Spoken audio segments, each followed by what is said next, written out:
Vous êtes-vous déjà demandé pourquoi certaines personnes âgées semblent avoir plus d'énergie que nous tous réunis? Aujourd'hui, nous allons percer le mystère de cette vitalité enviable qui leur permet de profiter pleinement de la vie, même à 70 ou 80 ans. Et ce n'est pas de la magie, mais des habitudes. Préparez-vous, car dans cette vidéo, nous allons découvrir les 11 choses que 99% des seniors ne peuvent pas faire, mais que vous pouvez réaliser si vous commencez maintenant. Le dernier va vous surprendre. Avant de commencer, si vous trouvez de la valeur dans ces vidéos, veuillez vous abonner et cliquer sur la cloche pour rester informé. Commençons. Numéro 1. Vous gardez un esprit vif et voyez à travers les astuces des gens. Beaucoup de gens s'imaginent pouvoir détecter une arnaque à des kilomètres de distance, comme s'ils disposaient d'un super pouvoir. Tout d'abord, parlons des raisons pour lesquelles cela est si important dans un monde où les escroqueries sont à l'ordre du jour. Avoir un esprit vif, c'est comme avoir un bouclier protecteur. Imaginez ceci, si quelqu'un essaie de vendre le pont de Brooklyn, avec un esprit vif, vous éviterez non seulement de tomber dans le piège, mais vous finirez également probablement par vendre le pont à l'escroc. Mais comment faites-vous cela? Eh bien, ce n'est pas magique, même si cela y ressemble parfois. Il s'agit de rester alerte, curieux et toujours apprendre. Le neuroscientifique David Hillman suggère que l'apprentissage de nouvelles compétences, comme une langue ou un instrument de musique, peut aider à garder le cerveau jeune et agile. Parlons maintenant des astuces. Saviez-vous que de nombreuses entreprises sans scrupules utilisent des tactiques psychologiques pour tromper les gens? Ils proposent des cadeaux, des soins émotionnels, des rendez-vous réguliers, tout pour gagner votre confiance et ensuite vendre des produits inutiles. C'est comme si vous étiez invité à une fête juste pour essayer de vous vendre un aspirateur. Mais avec un esprit vif, vous serez capable de voir à travers ces astuces comme le verre. Vous serez en mesure de faire la distinction entre une offre authentique et une arnaque trompeuse plus rapidement que vous ne pourrez dire « non merci, j'ai déjà suffisamment d'aspirateurs ». Le psychologue Robert Cialdini, dans son livre « Influence », parle des principes de persuasion que les escrocs utilisent souvent. Les connaître, c'est comme avoir une carte du terrain ennemi. Par exemple, le principe de réciprocité. Si quelqu'un vous donne quelque chose, vous ressentez le besoin de lui rendre la pareille. Les escrocs le savent et en profitent. Mais vous, grâce à votre esprit vif, serez capable de reconnaître ces tactiques et de dire « merci, mais non merci » sans vous sentir coupable. Garder un esprit vif, c'est aussi se tenir au courant de la technologie. Oui, je sais ce que vous pensez. Dois-je apprendre à utiliser TikTok à mon âge? Ne vous inquiétez pas, vous n'avez pas besoin de devenir une star des médias sociaux, mais comprendre le fonctionnement des nouvelles technologies peut vous aider à repérer les escroqueries en ligne. N'oubliez pas que la clé est de rester curieux et de ne jamais cesser d'apprendre. Lisez des livres, résolvez des énigmes, débattez avec des amis. Votre cerveau est comme un muscle. Plus vous l'exercez, plus il devient fort. Numéro 2, votre corps est toujours en bonne forme. Vous êtes-vous déjà demandé ce que ce serait d'atteindre 80 ans avec la vitalité d'un jeune? Eh bien, préparez-vous car aujourd'hui, nous allons révéler le secret le mieux gardé des grands-parents les plus en bonne santé de la planète. Imaginez pouvoir jouer au football avec vos petits-enfants sans perdre le souffle ou préparer un délicieux dîner pour toute la famille sans que vos mains tremblent. Cela vous semble-t-il un rêve lointain? Eh bien, ce n'est pas le cas. La clé est de garder votre corps en bonne forme. Et il ne s'agit pas d'avoir des muscles d'acier ou de suivre des régimes impossibles, mais de prendre soin de son corps de manière intelligente et cohérente. Saviez-vous que le célèbre acteur Christopher Plummer a continué à jouer jusqu'à l'âge de 91 ans, ou que l'incroyable Tao Porchon Lynch a enseigné le yoga jusqu'à 101 ans? Ce ne sont pas des cas isolés, ce sont des exemples de ce qui est possible lorsque l'on prend soin de son corps, comme s'il s'agissait d'un temple. Mais que signifie réellement être en forme à 70 ou 80 ans? Il ne s'agit pas de courir des marathons ou de soulever des poids énormes. La vraie victoire réside dans les petites choses. Pouvoir s'habiller soi-même, cuisiner soi-même, ou même aider ses enfants dans les tâches ménagères. Imaginez les visages surpris de vos petits-enfants lorsque vous les battez dans une course ou que vous leur apprenez à danser la salsa. « Grand-père, tu es incroyable », diront-ils. Et vous, avec un sourire malicieux, répondrez « J'ai un secret ». Maintenant, tout n'est pas rose. Rester en forme demande des efforts et du dévouement, mais cela en vaut la peine. Parce que lorsque vous êtes en bonne santé, vous ne faites pas seulement une faveur à vous-même, mais aussi à vos proches. Pensez-y de cette façon. Préférez-vous que vos enfants vous rendent visite parce qu'ils ont besoin de prendre soin de vous ou parce qu'ils veulent profiter de votre compagnie? La réponse est évidente. Une étude réalisée par l'université Harvard a révélé que les personnes âgées qui restent actives et en bonne forme physique ont 50% moins de risque de développer une démence. C'est comme si votre cerveau vous disait « Hé, si tu prends soin de moi, je prendrai soin de toi. » Mais ne vous inquiétez pas, vous n'êtes pas obligé de devenir un athlète olympique du jour au lendemain. De petits changements peuvent faire une grande différence. Et si vous commenciez par une marche de 10 minutes chaque jour? Ou peut-être pourriez-vous essayer ce cours de tai chi qui a toujours attiré votre attention. L'important est de trouver des activités qui vous plaisent, car soyons honnêtes, si vous ne vous amusez pas, vous ne continuerez pas longtemps.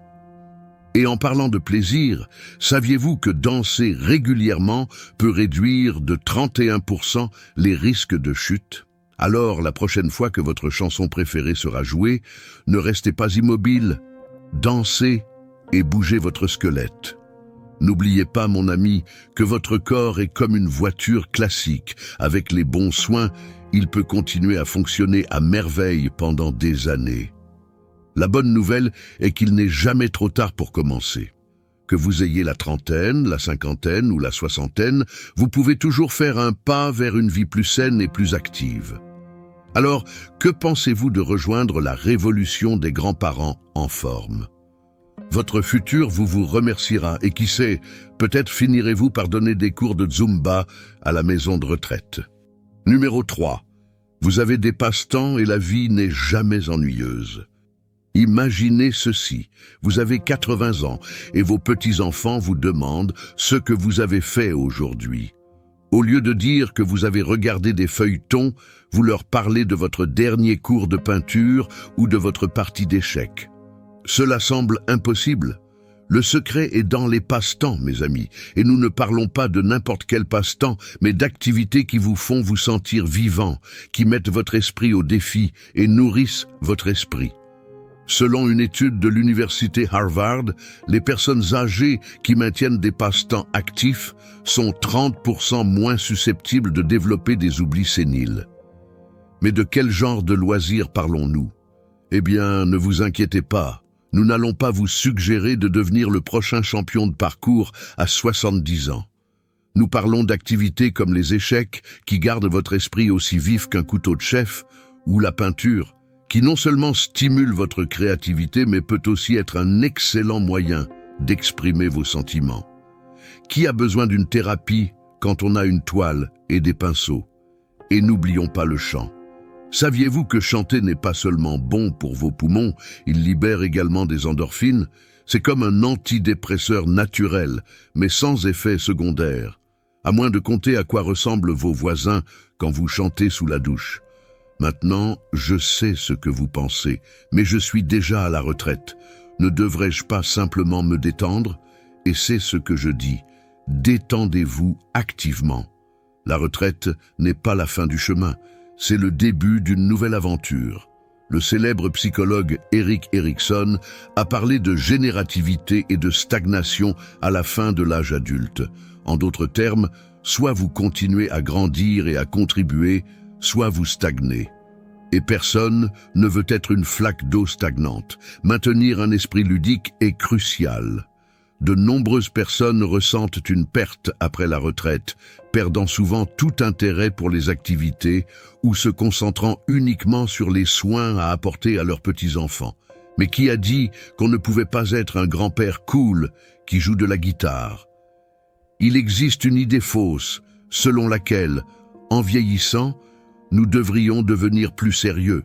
Mais au contraire, adopter une attitude ludique peut vous garder jeune d'esprit. Comme le disait George Bernard Shaw, nous n'arrêtons pas de jouer parce que nous vieillissons. Nous vieillissons parce que nous arrêtons de jouer.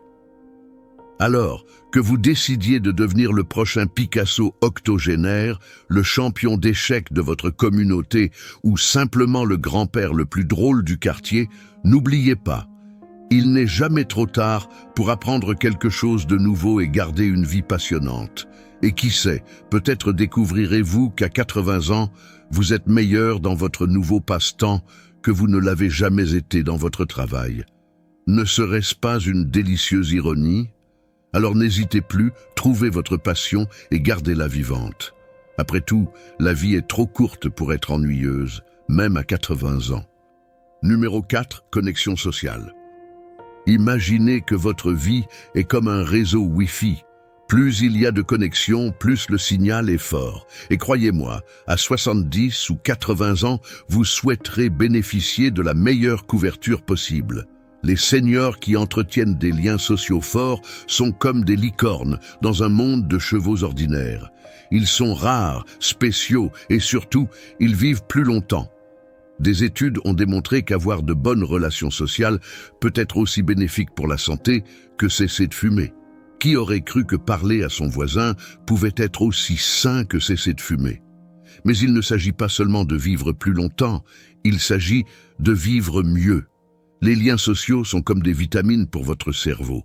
Ils vous maintiennent mentalement agile et émotionnellement stable. C'est comme si chaque conversation était un mini-entraînement pour votre esprit. Maintenant, si vous pensez « mais je suis un loup solitaire », laissez-moi vous dire quelque chose, même les loups vivent en meute. La solitude n'est pas seulement ennuyeuse, elle peut être dangereuse pour la santé. En fait, certains experts affirment que la solitude est aussi nocive que fumer 15 cigarettes par jour. Alors, que pouvez-vous faire pour renforcer vos liens sociaux? Vous n'êtes pas obligé de devenir soudainement la vie de la fête. De petits gestes peuvent faire une grande différence.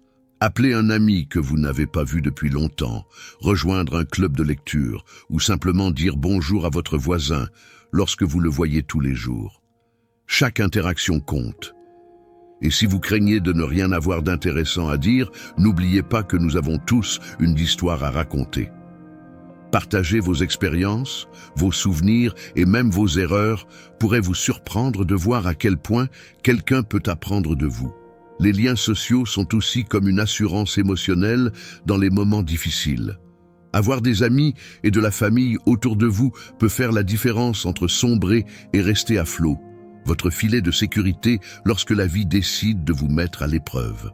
Alors la prochaine fois que vous serez tenté de rester à la maison et de regarder la télévision, réfléchissez-y à 2 fois. La série peut attendre, mais l'opportunité de se connecter avec quelqu'un pourrait être exactement ce dont vous avez besoin pour rester jeune de cœur. N'oubliez pas qu'il ne s'agit pas du nombre d'amis que vous avez sur Facebook, mais de la qualité des connexions que vous entretenez dans la vie réelle. Une bonne conversation en face à face vaut plus de 1000 likes sur les réseaux sociaux. Bref, si vous voulez atteindre 100 ans avec le sourire aux lèvres et une étincelle dans les yeux, cultivez vos relations sociales comme s'il s'agissait de belles plantes. Arrosez-les soigneusement, prenez-en soin avec patience et vous verrez comme elles se remplissent. Votre vie avec couleur et vitalité. Et qui sait, peut-être découvrirez-vous en chemin que la véritable fontaine de jouvence ne réside pas dans une potion magique, mais dans les rires partagés entre amis, dans les câlins en famille et dans ces conversations qui durent jusque tard dans la nuit. Numéro 5. Stabilité financière. Avant de continuer, je veux savoir si vous appréciez la vidéo. Si c'est le cas, n'oubliez pas de cliquer sur le bouton j'aime et de vous abonner à la chaîne avec la cloche activée pour ne pas manquer les prochaines vidéos. Merci pour votre soutien. Continuons à apprendre ensemble et à améliorer nos vies. Nous revenons au numéro 5, la stabilité financière. Imaginez ceci, vous avez 75 ans, vous profitez de votre retraite et vous n'avez pas à vous soucier de votre capacité à survivre.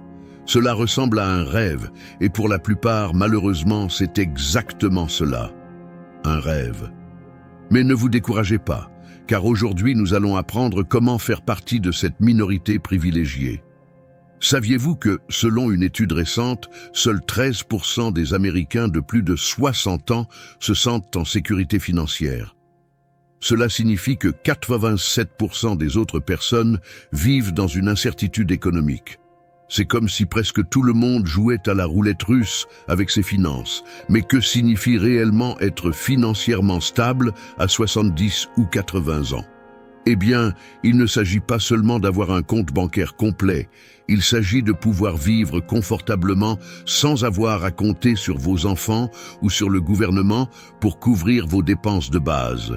C'est pouvoir s'adonner à certains luxes sans avoir l'impression de voler l'avenir de ses petits-enfants. Ne vous méprenez pas.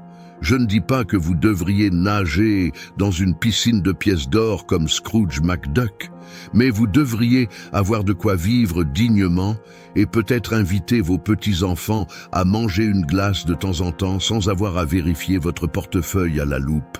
Et si vous n'atteignez pas cette stabilité financière, eh bien, vous pourriez finir par faire partie de ce groupe qui a constamment besoin d'emprunter de l'argent à ses enfants. Et croyez-moi, rien ne gâche plus un dîner de famille que de devoir demander de l'argent pour payer ses factures. C'est comme essayer de manger de la soupe avec une fourchette. C'est frustrant et vous finirez probablement par avoir faim. Mais tout n'est pas perdu, il y a de l'espoir. Le célèbre investisseur Warren Buffett a dit un jour: n'économisez pas ce qui reste après avoir dépensé. Dépensez ce qui reste après avoir économisé. Et même si Buffett a plus d'argent que de cheveux sur la tête, ses conseils sont valables pour nous tous. La clé est de commencer tôt. Si vous avez entre 30 et 40 ans et que vous regardez ceci, félicitations. Vous avez un avantage. Commencez à épargner dès maintenant, même si c'est un peu. C'est comme planter un arbre. Plus tôt vous le planterez, plus il sera grand lorsque vous en aurez besoin. Et si vous avez plus de 50 ou 60 ans, ne vous inquiétez pas, il n'est jamais tard pour commencer. Votre arbre n'est peut-être pas si grand, mais n'importe quelle ombre vaut mieux que rien, n'est-ce pas? N'oubliez pas, la stabilité n'est pas seulement une question d'argent, c'est aussi une question de tranquillité d'esprit, d'indépendance et de pouvoir profiter de vos années d'or sans le nuage noir des soucis financiers qui pèsent sur votre tête. C'est pouvoir dire oui à ce voyage que vous avez toujours voulu faire ou ne pas vivre dans le sous-sol de votre aîné. Numéro 6. Le pouvoir de la gratitude. Avez-vous déjà pensé que la gratitude consiste simplement à dire « merci » lorsque quelqu'un vous passe du sel au dîner? Alors attendez, car vous êtes sur le point de découvrir que c'est bien plus que cela. La gratitude est comme un super pouvoir secret que nous possédons tous, mais que peu de gens savent comment utiliser. Et si je vous disais que le pratiquer pourrait vous rendre plus heureux, en meilleure santé et encore plus attirant? Eh bien, ce dernier point n'est pas prouvé scientifiquement, mais on ne sait jamais. Imaginez que votre esprit est comme un jardin. Vous pouvez choisir de semer des plaintes et de la négativité ou de semer des graines de gratitude. Que préférez-vous récolter? Le célèbre psychologue Martin Seligman, pionnier de la psychologie positive, a découvert que pratiquer régulièrement la gratitude peut augmenter notre niveau de bonheur. C'est comme un engrais magique pour l'âme. Mais comment cultiver ce jardin de gratitude? Voici quelques idées. 1. Journal de gratitude. Chaque soir, avant de vous coucher, écrivez 3 choses pour lesquelles vous êtes reconnaissant. Ils peuvent être grands ou petits, de ma famille même à « aujourd'hui je n'ai pas marché sur du chewing-gum dans la rue ». Des points supplémentaires si vous faites cela avec un stylo à paillettes. 2. Marche de gratitude. Promenez-vous et cherchez 5 choses belles ou intéressantes. Cela peut être une fleur, un drôle de nuage ou ce chien souriant. Bonus, si vous ne vous laissez pas distraire par votre téléphone. 3. Lettre de remerciement. Écrivez une lettre à quelqu'un qui a eu un impact positif sur votre vie. Mieux encore, livrez-le en personne et préparez-vous aux larmes et aux câlins inconfortables. 4. Bouteille de bonheur. Chaque fois que quelque chose de bien arrive, écrivez-le sur un morceau de papier et mettez-le dans un bocal. Lorsque vous vivez une journée difficile, sortez-en un au hasard et rappelez-vous que la vie est pleine de petites joies. 5. Défi des plaintes. Essayez de passer une journée entière sans vous plaindre. Chaque fois que vous êtes sur le point de vous plaindre, recherchez quelque chose de positif dans la situation.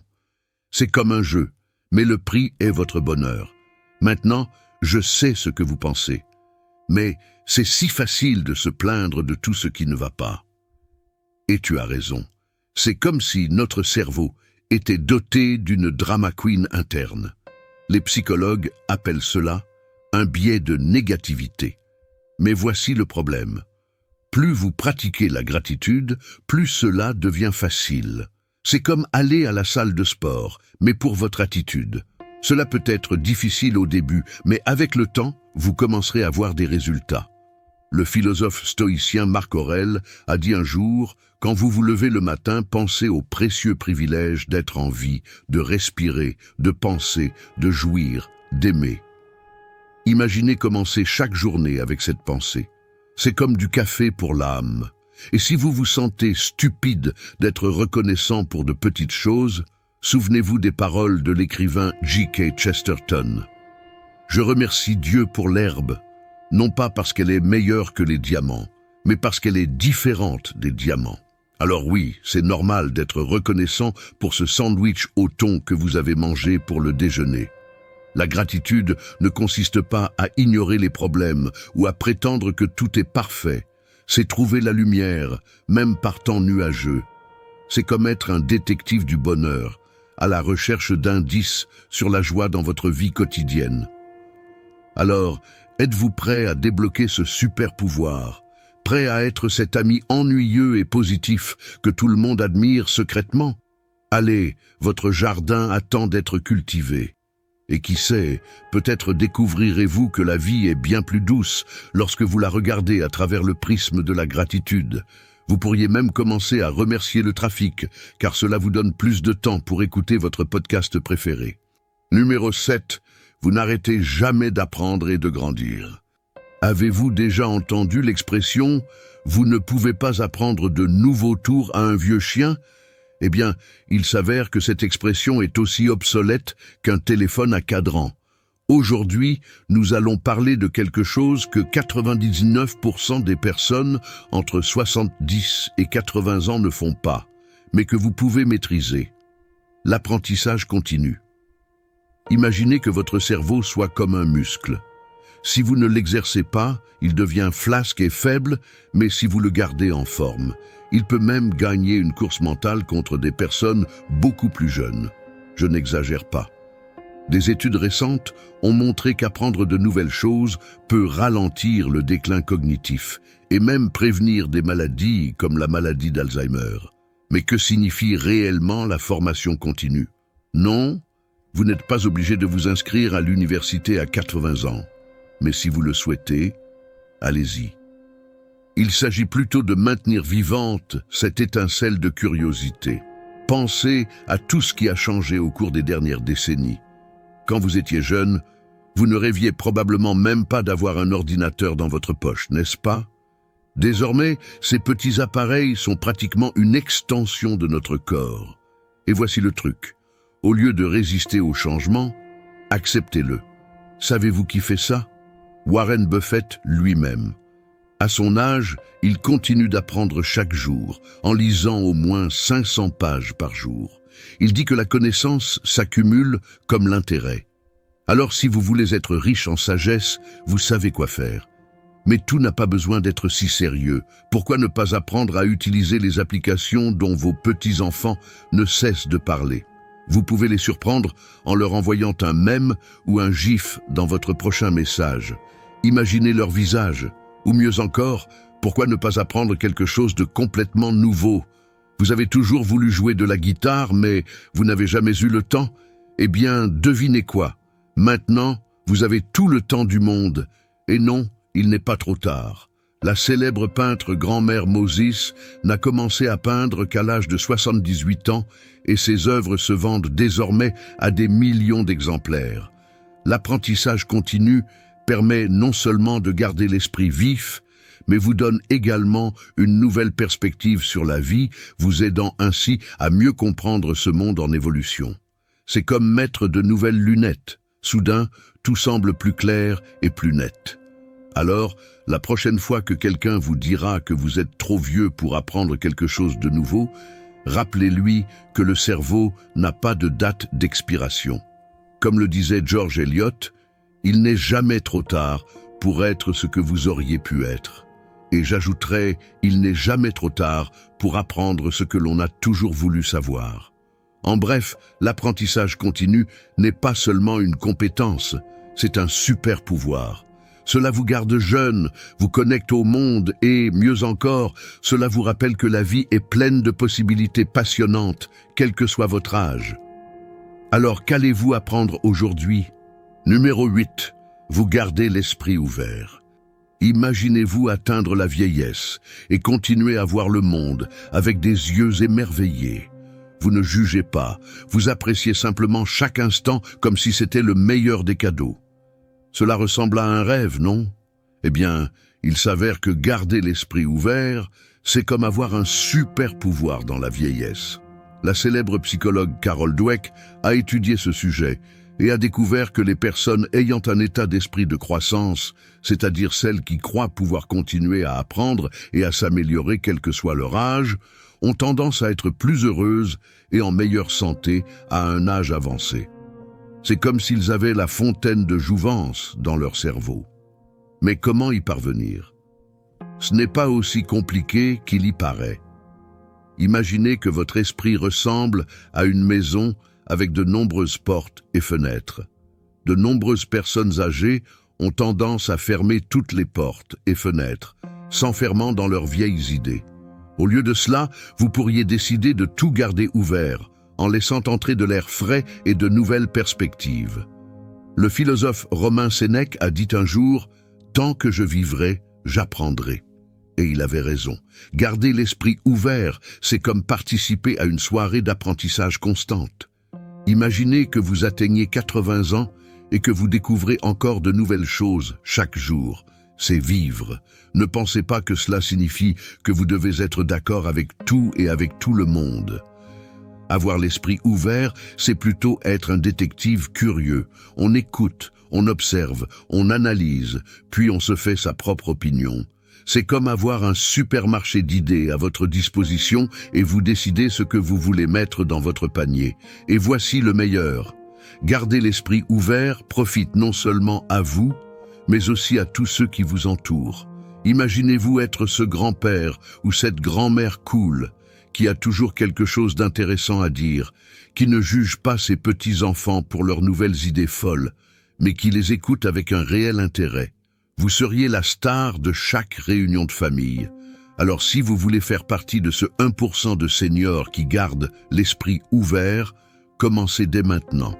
Cultivez votre curiosité, adoptez de nouvelles idées et surtout, n'arrêtez jamais d'apprendre. N'oubliez pas que l'âge n'est qu'un chiffre, mais un esprit ouvert est un trésor qui vaut son pesant d'or.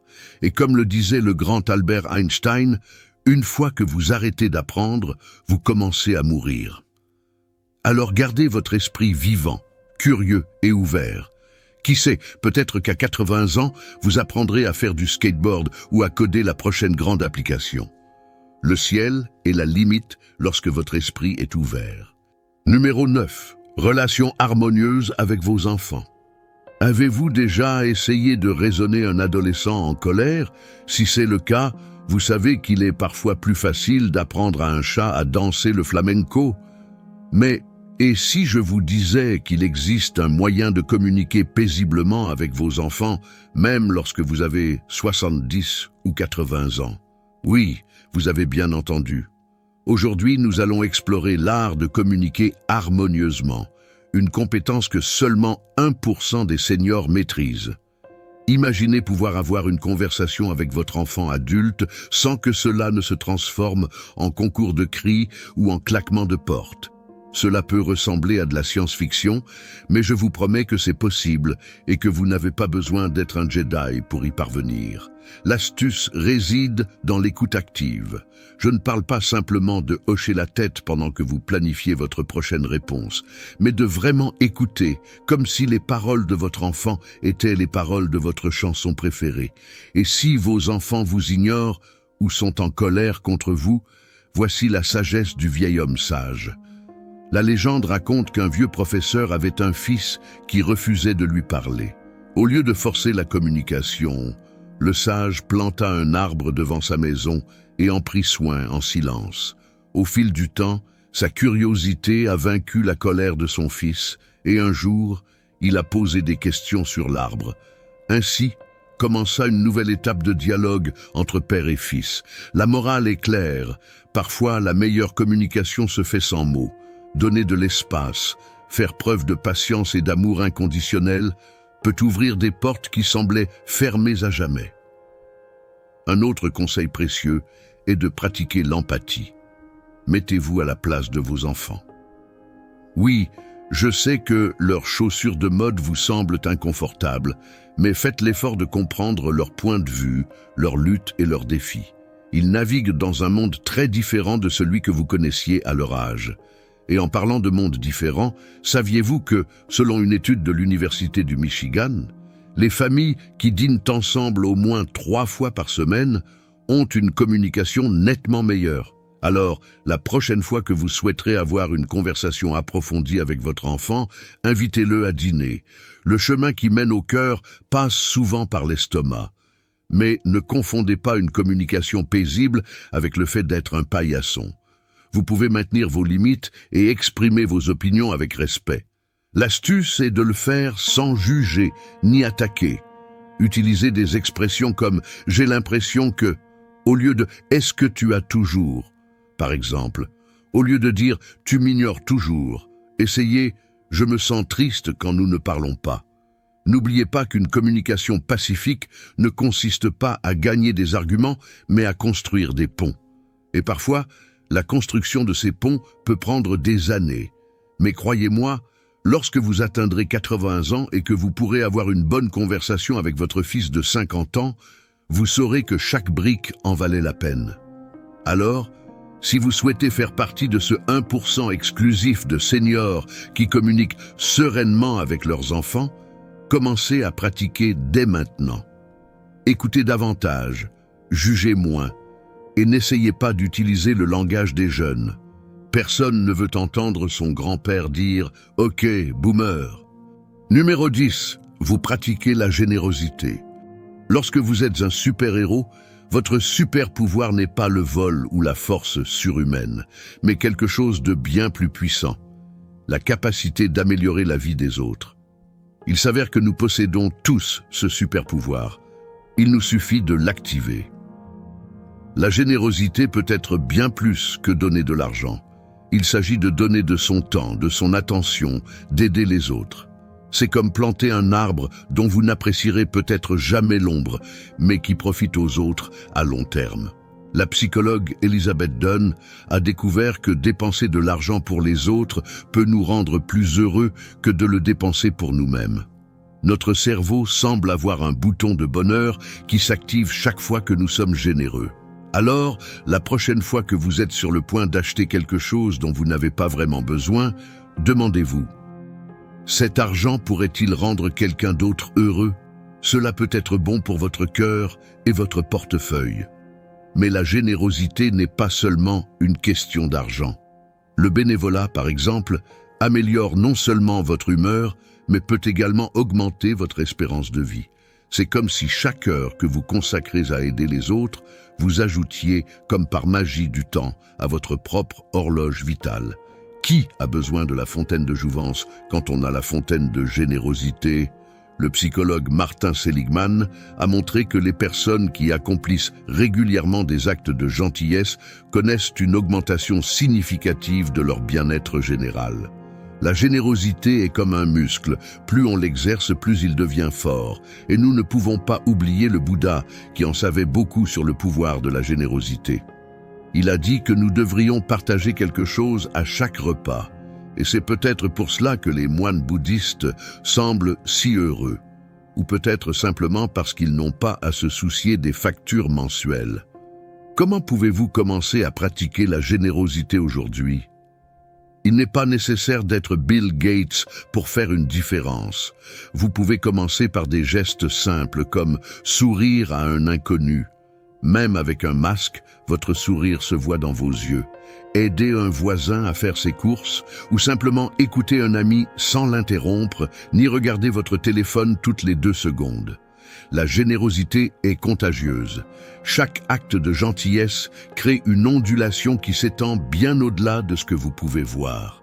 Alors, la prochaine fois que vous serez tenté de vous plaindre de la gravité du monde, demandez-vous « Que puis-je faire pour l'améliorer ?» Numéro 11. Vivre avec un but. Certaines personnes brillent même dans leurs années d'or, et vous êtes sur le point de découvrir le secret ultime de la longévité. Vivre avec un but. Je ne parle pas de se réveiller chaque jour en pensant uniquement à la saveur de la gelée que vous allez manger, mais plutôt d'avoir une raison qui vous fait sauter du lit avec enthousiasme. C'est vivre avec un but, et c'est comme avoir un super pouvoir dans la vieillesse. Mais que signifie réellement avoir un but ? Il ne s'agit pas de sauver le monde ou de remporter un prix Nobel, mais si vous le pouvez, invitez-moi à la cérémonie. Le but peut être aussi simple que d'être le meilleur grand-parent du monde, de cultiver le plus joli jardin du quartier ou de perfectionner la recette de biscuits de votre grand-mère. Le psychologue Viktor Frankl, qui a survécu au camp de concentration nazi, a déclaré que le but est ce qui nous permet de continuer, même dans les circonstances les plus difficiles. Comment trouver ce but ? Voici quelques conseils. 1. Réfléchissez à ce qui vous passionne. Qu'est-ce qui vous fait perdre la notion du temps ? 2. Tenez compte de vos compétences. Dans quoi excellez-vous ? 3. Réfléchissez à la façon d'aider les autres. Parfois, notre objectif est d'améliorer un peu la vie de quelqu'un d'autre. Ne vous inquiétez pas si vous ne trouvez pas votre objectif tout de suite. C'est comme chercher la télécommande. Parfois, elle est devant vous et vous ne la voyez pas. Trouver un but peut avoir des avantages significatifs pour la santé.